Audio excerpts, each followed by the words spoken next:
Welcome to MD Quickfire Podcast with Matt and Emily. Hi, it's Robert from Oakmount Property Services. We're a property management company based in Altrincham. We work with clients nationwide and worldwide, actually, worldwide clients. Fantastic. And what is it you actually do? So what we do is we do full property management for residential or commercial property. So that would be marketing the property to rent or to sell, and then obviously managing the property once a tenant has moved in, and keeping track of payments during the lifetime of the lease. But really our niche is to assist property owners with any of their issues that they may have.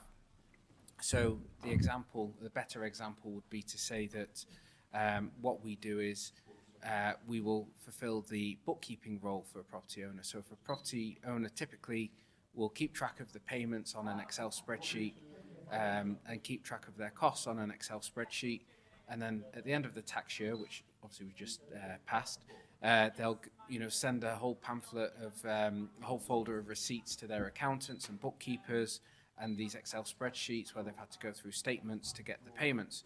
What we do is we digitize all of that. We keep track of the payments throughout the year. We can upload the receipts through to Xero or to QuickBooks, whichever package that the landlord wants to use or the accountants want to use.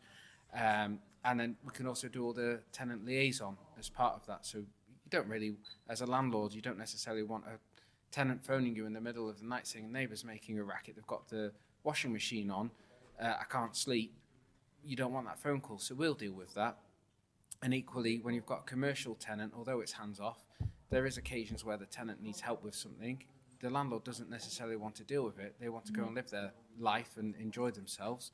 So we'll step in and we'll take that pressure off them. Fantastic. So how long have you been in this career for? So I've been in the property lettings world for the last 20 or so years. I actually grew up, my parents' initial business was clothes wholesaling, but as a sideline they started to buy terraced properties which they would do up and rent out, and this was around the time that all the asylum seekers started coming over. I can't remember the year, but I was only young. It was before I was driving, so it must have been at least 20 years ago. You're showing your age there now, be careful. Yeah. Don't look at my grades.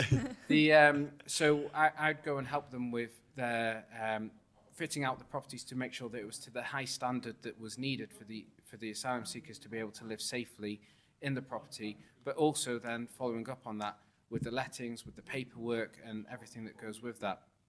After that, I moved to work for a property entrepreneur, we'll call him, and that's where basically I cut my teeth on property. So for him, I was dealing with commercial property, residential property, to name drop the Boddington's Brewery in Manchester. The demolition of it was one of my projects. The BBC on Oxford Road in Manchester, demolition of that was one of my projects. We refurbished an 85-bedroom apartment block into an 89-bedroom apart hotel, doing the full fit out there. I think the project cost was 5 million or something like that. But all the time I was still dealing with the commercial tenants and their issues and things that they needed help with, and also residential tenants, because I was dealing with the management of the properties that were owned by the director of the business. Wow. What's the most rewarding thing about your job? So one of my strap lines is, the thing that I like to say is, I just want to help people. What I mean by that is one of our clients is 86 years old. He doesn't have the support there that he needs to be able to run his business effectively, and what I really enjoy is seeing him being able to spend time with his grandkids, because we are taking that pressure off him. The tenants have started to message us. We've started to get more involved with his business, but it means that he's able to have a better quality of life and enjoy his free time, which he hasn't been able to do the few years before we were involved with him. Wow. So anybody listening that wants to get into your industry, what was the best bit of advice you would give them? The best advice I would have, I guess, would come from my own regrets, and that would be to take advantage of anything that's available to you. Go and get a job in a larger outfit, learn how things should be done, get the corporate environment, the corporate life, and then if you want to set up on your own, you can do that. But you know, having that corporate background is, I think, going to be very important. And also, you just have to read. You have to read up on all the legislation. You have to read up on all the rules, and get qualifications as well, so that you can become regulated, because it's a regulated industry.